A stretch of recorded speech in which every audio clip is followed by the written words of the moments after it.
How to make banana and yogurt mask for hair.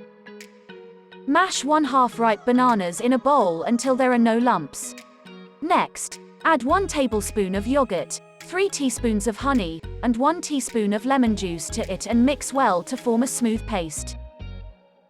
Now, apply this mixture from the roots to the tips of your hair, and leave it on for 25 to 30 minutes. In the end, wash your hair with shampoo. For best results, you can repeat this up to 2 times a week. Banana contains potassium, carbohydrates, and vitamins that help nourish the hair. It improves scalp health, reduces dandruff, and makes the hair shiny. It also prevents hair breakage and split ends by protecting the hair's natural elasticity. On the other hand, yogurt helps unclog the hair follicles present in the scalp, which is responsible for hair fall.